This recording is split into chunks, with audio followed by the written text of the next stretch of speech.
Hello दोस्तों, आप सभी को मेरा नमस्कार। अरावली पे मैं कुछ अपनी बात कहना चाहता हूँ।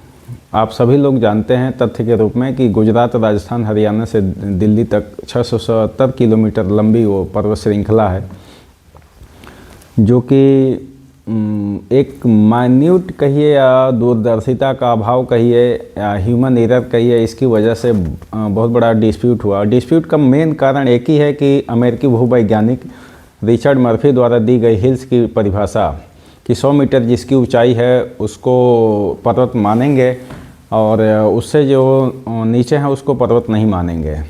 तो 100 मीटर से नीचे अरावली की लगभग 92% चोटी है, जहाँ से नदियाँ भी निकलती हैं, बेतवा, चंबल और लूनी नदी, बहुत सारी नदियाँ हैं। और उसी चीज़ को 2002 में राजस्थान सरकार एक्सेप्ट कर लिया, उसी डिफाइन को, मर्फी के द्वारा दी गई को, और वहीं से डिस्प्यूट का विवाद इशू शुरू हुआ। आज इतना हाईलाइट इसलिए है कि आज सुप्रीम कोर्ट माननीय दिल्ली हाई कोर्ट का जजमेंट आया कि नहीं, मर्फी के डिफिनीशन को आधार मान के और बाकी 92% अरावली के भाग को खनन के लिए अलाउ कर दिया जाएगा। तो सबसे बड़ा डिस्प्यूट है कि मर्फी के डिफिनीशन को जब माना गया तो वो अमेरिकी भूवैज्ञानिक थे, तो अमेरिका के कंटेक्स में दिए कैसे क्या है।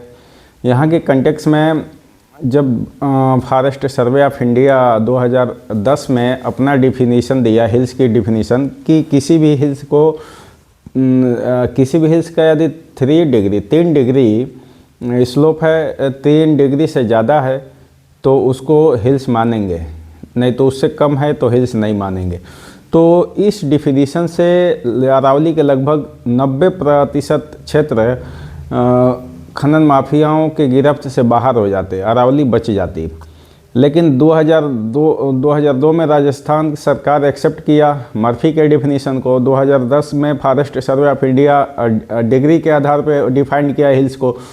तो जब इंक्लूसिव और सस्टेनेबिलिटी डिपेंड वाला डिसीजन था कि नहीं यही सही है जिससे अरावली बच सकती थी, तो फिर राजस्थान सरकार 2010 में एक्सेप्ट क्यों नहीं किया।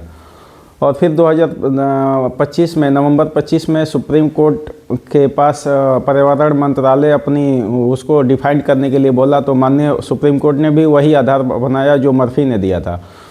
तो उसका एक है इंटेंशन कि सुप्रीम कोर्ट लॉ बेस्ड ही डिसीजन देगा। तो इसको अरावली के लोगों के लिए और अरावली के आसपास के जैव विविधता के लिए सरकार जो है, राजस्थान सरकार क्यों साइलेंट थी। वहाँ लैंड लेबर लॉ, लैंड जो है स्टेट का सब्जेक्ट है, उस पर स्टेट ही कानून बना सकती है। लेकिन जो चीज़ जैव विविधता से संबंधित हो, जो चीज़ नेचर से संबंधित हो, जिस चीज़ को खनन होने से बहुत सारे नुकसान इम्पैक्ट पड़ते हैं जलवायु पे, लोगों पे, पशु पक्षियों पे, जैव विविधता पे, तो फिर उसको समवर्ती सूची में क्यों नहीं सरकार लेके चली जाती है कि हाँ उसका बहुत बड़ा नुकसान भुगतना पड़ेगा। तो इंक्लूसिव और सस्टेनेबिलिटी डिपेंड वाला डिसीजन स्टेट गवर्नमेंट और सेंट्रल गवर्नमेंट और पर्यावरण मंत्रालय और माननीय सुप्रीम कोर्ट, चारों लोगों को मिल करके ऐसा नियम बनाना चाहिए ताकि उस पर यदि बड़ा इशू है तो समग्र दृष्टिकोण अपनाया जाना चाहिए, दूरदर्शिता होनी चाहिए।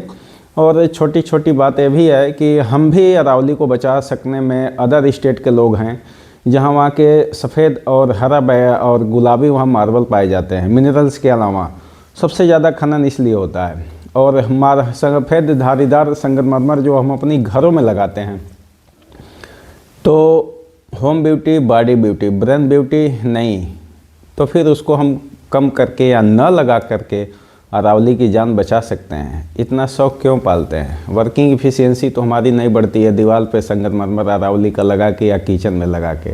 बिना गैस के तो खाना कैसे बनेगा, मार्बल से तो बनेगा नहीं, चिकना होता है देखने में, वो होता है और एग्जैजरेटेड होता है कि हाँ फलां के घर ऐसी व्यवस्था है, फलाने में संगमरमर लगवाया है।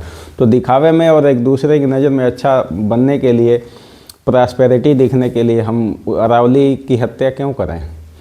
तो हमारा लास्ट में कंक्लूजन यही है कि हम सभी को भी छोटी छोटी चीज़ों को, आवश्यकताओं को कम करके भी अरावली की जान बचा सकते हैं।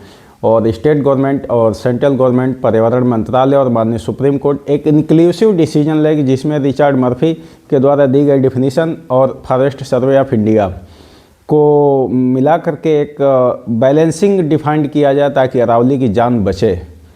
क्योंकि खनन से जो मार्बल आता है उसमें तीनों जगह चेन में तीनों लोग, उपभोक्ता, उत्पादक, खनन माफिया जो हैं और विक्रेता, तीनों एलीट वर्ग से आते हैं।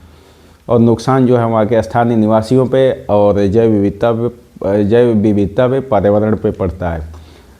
तो हम सभी भी योगदान छोटी छोटी चीज़ों का ध्यान रख के दे सकते हैं। आप सभी को नमस्कार।